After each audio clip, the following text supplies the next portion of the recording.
O assunto de hoje, a gente vai tratar sobre radiografia intrabucal.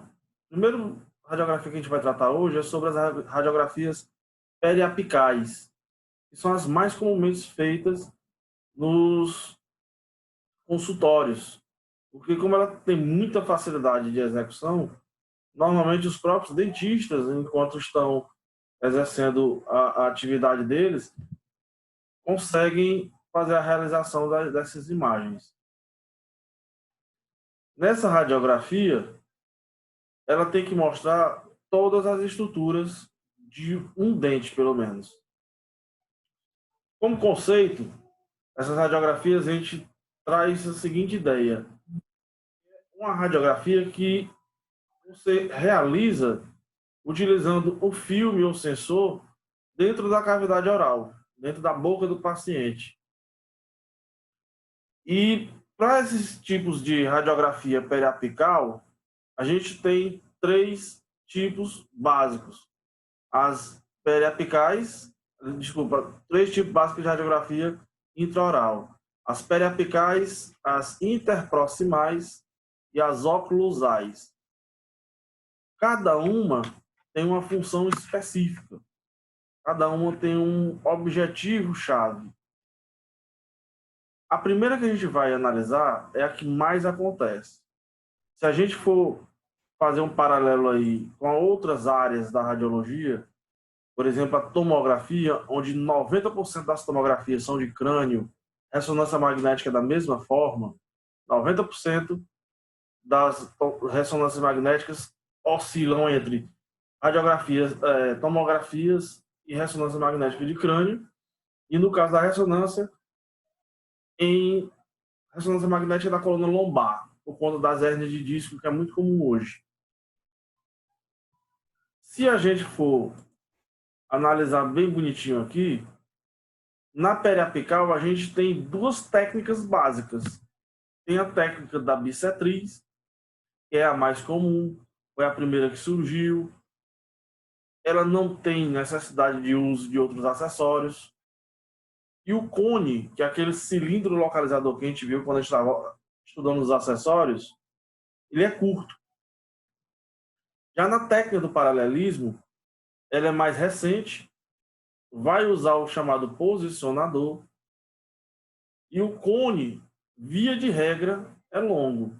Se a gente for buscar na literatura, é o cone longo. Só que o que acontece comumente é que a galera aproveita o mesmo cone que usa na bissetriz para o paralelismo.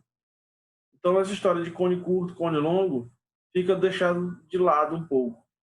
Mas isso é só na prática. O dia que você estiver fazendo alguma atividade de resolução de questão, seja para um concurso público, seja para uma prova, seja para um teste de conhecimento, você tem que lembrar que no paralelismo utiliza-se cone longo. A regra é essa. Na periapical, a proposta é você radiografar o dente por inteiro. Todo o conjunto anatômico. Aí você vai ver, além do conjunto anatômico, alguns acessórios, algumas estruturas acessórias. Essas estruturas acessórias, elas são vistas e são analisadas de maneira que a gente tem uma noção melhor do que a gente está estudando, mas não significa dizer que essas estruturas acessórias são o objetivo, são o foco da radiografia. Quando eu falo em estruturas acessórias, eu cito aí, por exemplo, o osso alveolar. É aquele osso que fica ao redor do dente. Ele é o osso alveolar circundante, que é essa região aqui, onde eu estou mostrando com a seta. Quando eu falo em ligamento periodontal, que é outra estrutura acessória, ela não é parte do dente, é essa linhazinha preta ao redor do dente. Esse espaço que você visualiza com um pouquinho de dificuldade, mas sabe que existe. Esse espaço radiolúcido aí é o que eu chamo de espaço periodontal. Porque o dente, a gente tem que lembrar que ele não é fixo diretamente no osso. Ele tem uns ligamentos que prendem ele ao osso. É um ligamento periodontal que pega no dente, na base da raiz, onde tem o cemento, e fixa na crista óssea alveolar, que fica no osso alveolar circundante, a borda do osso. Mas o importante na periapical é que ela mostre desde o ápice do dente, desde o início do dente, até a base do dente aqui, a raiz, a pontinha, né? O ápice até a borda exterior. Tem que ser mostrado tudo, certo? Se ele não mostrar essa estrutura por completo, não mostrar por inteiro, não pode ser considerado uma radiografia periapical e não é interessante para laudo. Tem que mostrar todo o aspecto anatômico, certo? Quando a gente faz isso daqui, a gente tem que mostrar as estruturas internas do dente, como o canal radicular, como a câmara pulpar, como a divisão de cemento e esmalte, cemento aqui, esmalte mais denso um pouquinho, para ver se tem algum tipo de lesão. E é muito comum as lesões aqui no ápice. Quando você tem, por exemplo, a infecção do ápice radicular. Quando as cáries são mais graves, ela acaba criando fungo ou bactérias que vêm para cá. E aí forma aquela bolsa aqui. Aí tem que tratar o dente, abrir, fazer o canal. E para fazer a exibição dessa patologia, eu necessito da radiografia periapical. Só para dar uma pincelada, quando a gente fala de radiografia interproximal, eu posso desconsiderar a parte da raiz. O que eu quero ver é coroa e eu quero ver essa parte entre os dentes, que é o que eu chamo de face interproximal. Essa face interproximal é muito comum você ter uma lesão cariosa em um dente e essa lesão atingir o dente lateral, dente vizinho. Ou essa cárie provocar lesão aqui na parte de mucosa, na gengiva e na pontinha da crista óssea alveolar. Então, por isso que eu não, quando eu faço a radiografia periapical, eu mostro tudo. Mas quando eu faço a interproximal, minha região de interesse é essa parte da coroa. A periapical é indicada para o estudo tanto de um único dente, como de um grupo de dentes próximos. Como no caso que a gente está vendo nessa imagem aqui. Eu estou vendo os dois dentes incisivos centrais.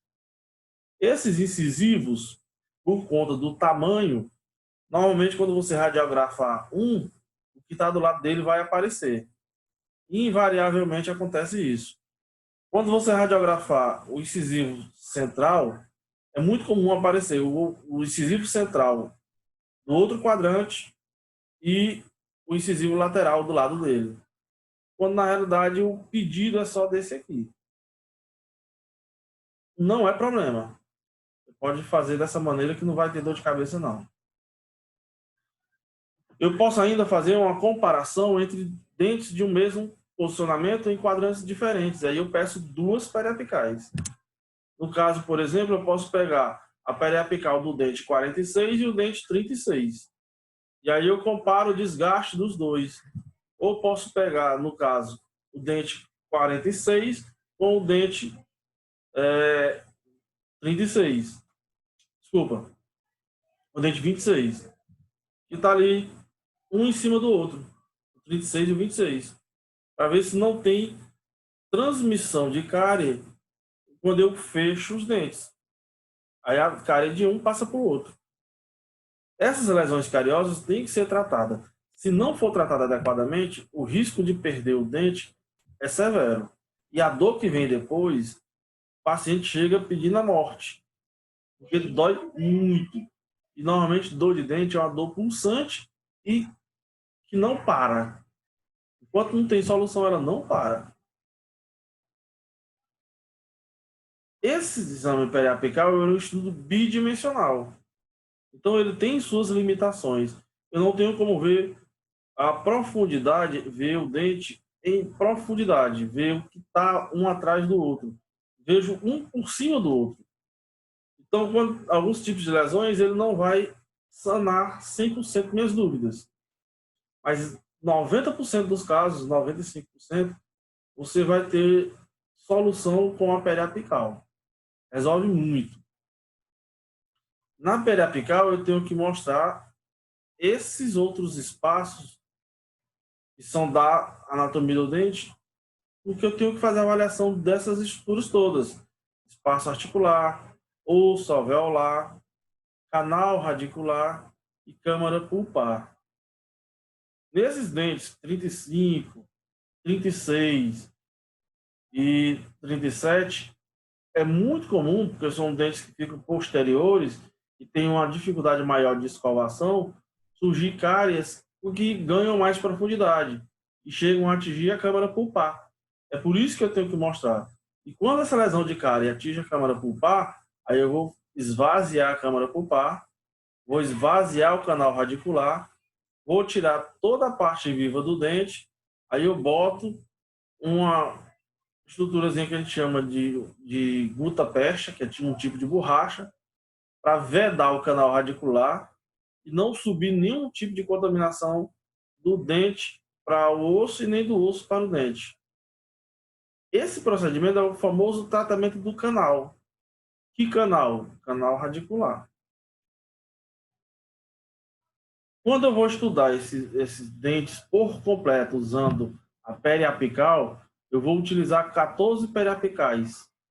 E lembra, na periapical, por mais que eu tenha mais do que 14 dentes, nas periapicais é muito comum aparecer mais de um dente em uma única radiografia. Por isso que eu preciso só de 14 para mostrar os dentes por completo. E não é exceção à regra, pelo contrário, normalmente se tem, em casos mais, digamos assim, mais trabalhosos, eu tenho que fazer exames complementares. Aí eu faço uma periapical e faço junto uma interproximal. Faço uma radiografia periapical e faço junto uma oclusal. Então, é muito comum você ter duas radiografias complementando uma a outra. Porque por mais que a periapical seja rica em detalhes, como ela é uma radiografia pequena, se eu tiver uma lesão de cisto, por exemplo, eu vou precisar de uma radiografia maior para mostrar até onde está indo esse cisto. Se eu tiver uma perda óssea, por exemplo, tenho que fazer uma radiografia maior para ver até onde vai essa perda de mineralização, para que o estudo não fique incompleto. Certo? Por isso eu faço o exame complementar.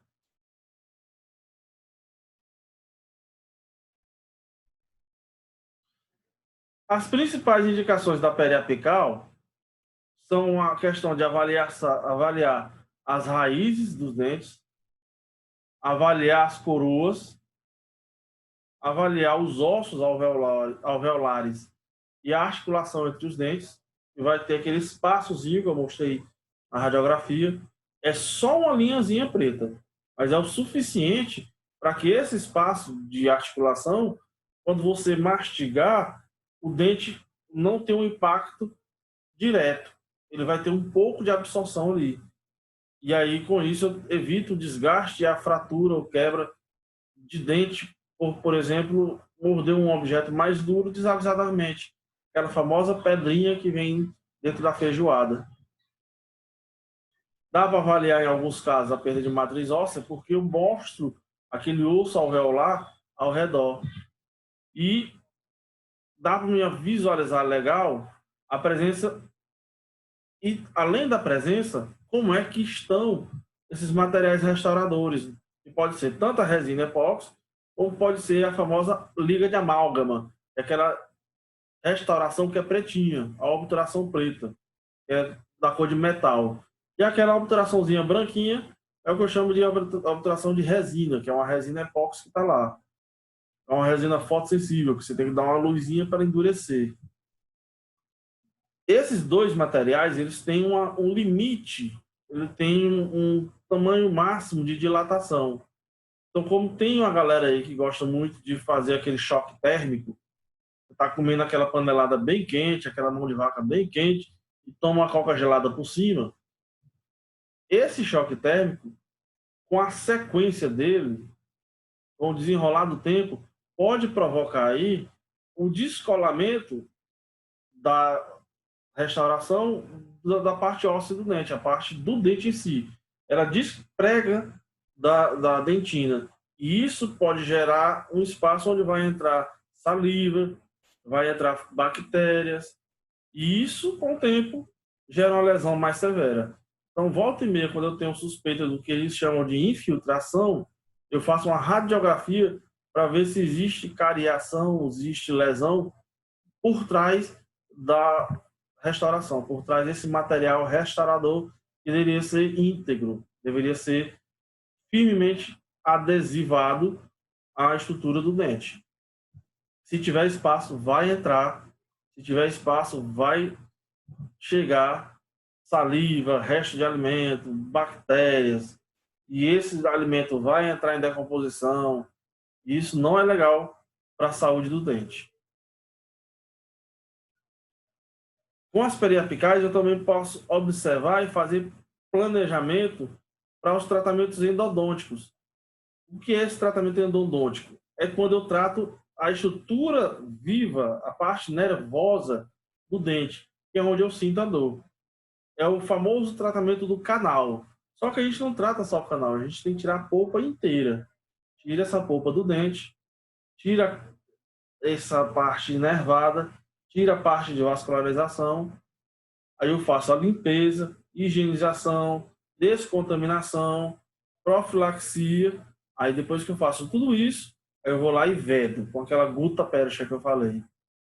Vedou evita de ter contato entre a câmara pulpar e a base nervosa e a base da alimentação vascular do dente, que é o famoso canal da mandíbula. A gente tem um canal nervoso e um canal vascular, onde tem essa chegada de alimentação para o dente, alimentação que eu digo sangue arterial, retorno do sangue venoso. É por isso que quando a gente arranca o dente sangra, e tem a percepção de sensibilidade. Então a gente tem que eliminar isso para tirar esse processo necrótico e esse processo de necrosação não se expandir para dentro do corpo. Se uma bactéria dessa cai nessa circulação e se espalha pelo corpo, você vai ter problemas por muito tempo. A percepção da qualidade óssea, porque a gente vê aquele rebordo alveolar. Existem até alguns estudos onde você, em vez de fazer o estudo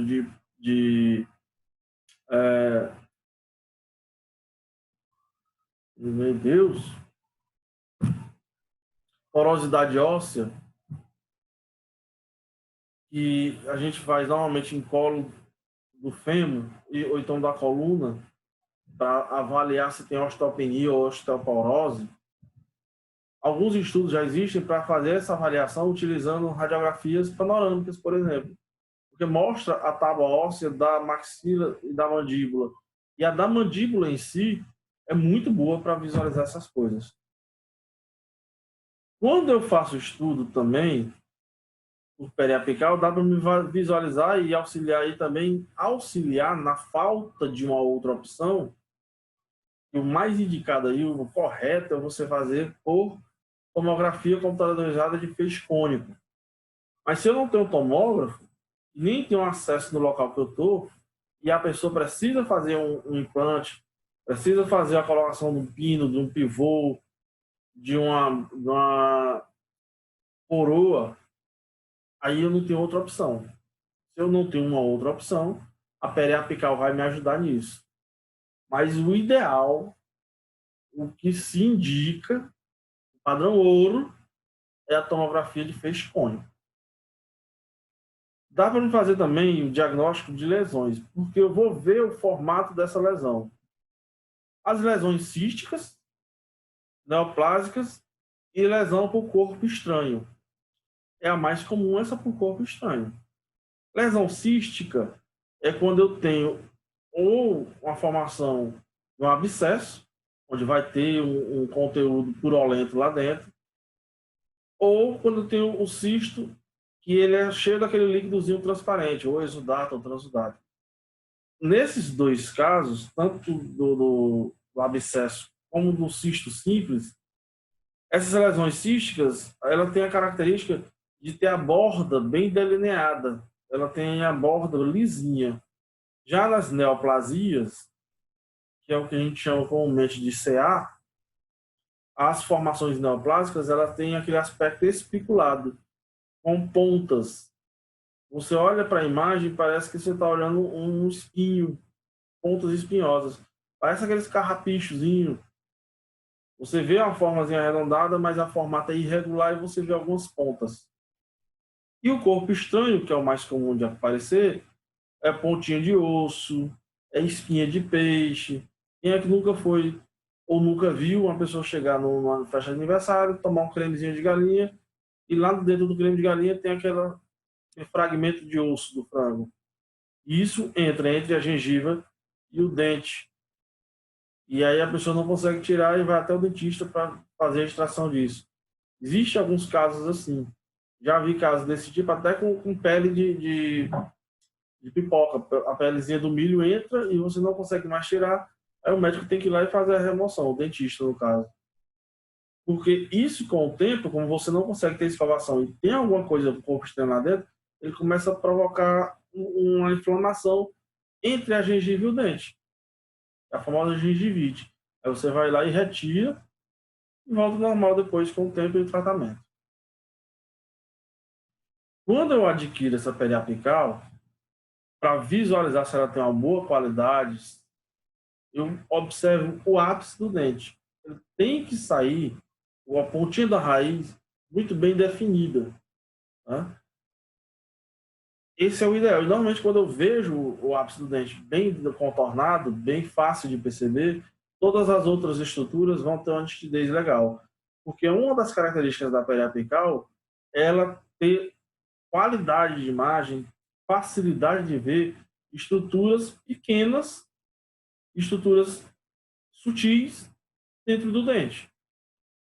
Por isso que a gente consegue visualizar a câmara pulpar, consegue visualizar o trajeto dos canais radiculares com clareza, porque ela tem uma alta nitidez. E mesmo assim, mesmo tendo essa alta nitidez, a gente tem que lembrar que a dose de radiação dela é baixa. Porque o nosso aparelho de radiografia intraoral trabalha com um KV baixo e um MA baixo. Então, a dose de radiação para o paciente é pequena, não é alta. Outro ponto forte é o custo dela, que é baixíssimo.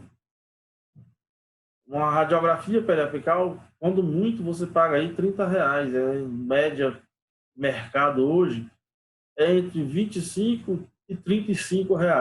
Óbvio, tem os caras estrelas aí que vão estar com preço um pouco mais acima. Tem os caras que estão começando agora que vai estar com preço um pouco mais abaixo. Mas a média aí de mercado é essa, 25 a R$ 35. Então é um preço que, comparativamente, é um preço baixo. Se você for fazer qualquer radiografia convencional, você não paga menos do que R$ 50 hoje. Então o custo de aquisição da imagem é barato e tem um retorno positivo financeiro para a empresa.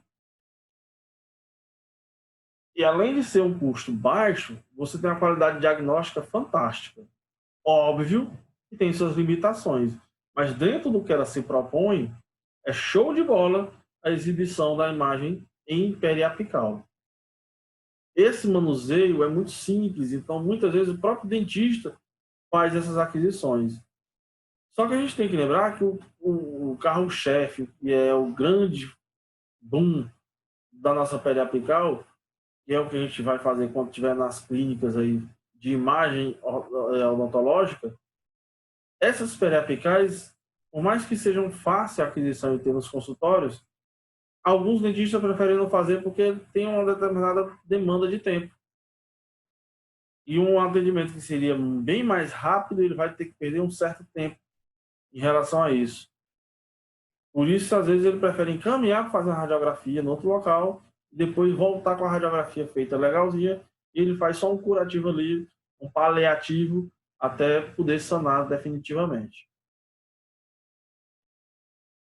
Entre essas desvantagens da periapical, a gente tem a limitação da área que eu estou radiografando. A gente tem que lembrar que o padrão de imagem periapical, padrão de filme radiográfico periapical é 3x4.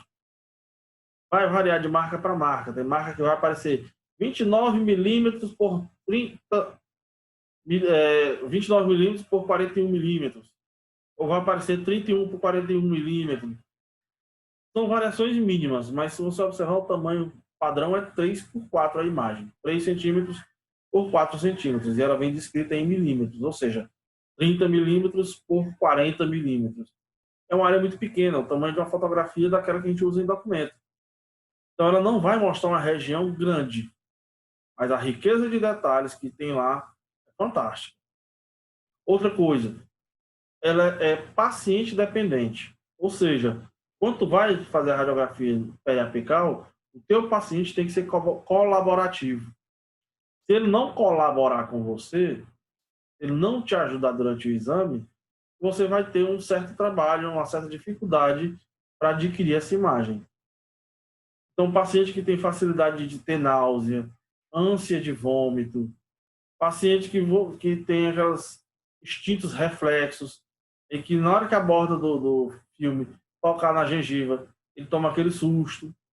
Paciente que não colabora por conta de movimentação, você está aqui, segure aqui, fique nessa posição, daqui a pouco ele vira a cabeça para olhar o que você está fazendo. O paciente tem que colaborar. De certa forma, a gente precisa disso. Sem contar os movimentos que o paciente não tem controle. E a gente tem que ter um cuidado com isso, porque já teve casos aqui, inclusive, de processo judicial, porque a paciente, na hora da anamnese, não foi percebida que ela tinha uma patologia. No caso, um Parkinson. Então, para um paciente que tem Parkinson, fazer radiografia periapical segurando o filme, que é a famosa bissetriz, é pedir para não ter uma imagem legal, porque ele vai tremer durante a execução do exame. Então, no caso, a gente tem que procurar outra forma de diagnóstico. E paciente que o estado de avanço dessa patologia é tão severo que até para manter os dentes fechadinhos ele tem dificuldade. Então, a gente tem que ter essa observação. E, às vezes, só no falar, você já percebe, porque ele tem a voz tremida. Então, esses cuidados a gente tem que ter essas atenções. É por isso que a gente nunca vai perder esse mercado. Porque a função do profissional é ter essas percepções que saem do automático. Se fosse para fazer só o automático, a gente tinha uma cabine fotográfica e os emitisse raio-x. Como hoje tem aí, até em parquinhos de diversão, a coisa chega, tira uma radiografia e sai 6 emendadas uma na outra, uma fotografia que diga. No caso da gente, precisa ter essa sensibilidade, esse tato para lidar com o paciente. É por isso que o mercado nunca vai fechar para a gente. Você ouviu falar, a inteligência artificial vai suplantar o homem? Não acredite nisso. Ela vai facilitar e aumentar a produtividade. Agora, óbvio, se você trabalha numa área que é cheia de tecnologia, facilite-se e tente conhecer e entender e ter uma percepção legal sobre tecnologia. É difícil quem trabalha com tecnologia não querer aprender tecnologia. Não vão por esse caminho. Outra dificuldade, paciente que tem variação anatômica limitante. Tem paciente que tem a arcada superior muito fechada, outras que têm a arcada inferior muito fechada, que é o que a gente chama de arcada estreita ou atresia do palato. Tem paciente que, por conta da condição genética dele, por exemplo, paciente que tem síndrome de Down, a musculatura lingual dilatada, hipertrofia da língua. O nome bonito é esse. Então, a língua do paciente é maior. Então, na hora de colocar isso daí, esse filme, dentro da boca do paciente, ele já tem uma certa redução neurológica. E tu ainda vai ter a dificuldade do tamanho da língua dele, que é maior. Então, é importante que você tenha alguém para te ajudar ali do lado. Tá? Observem sempre isso.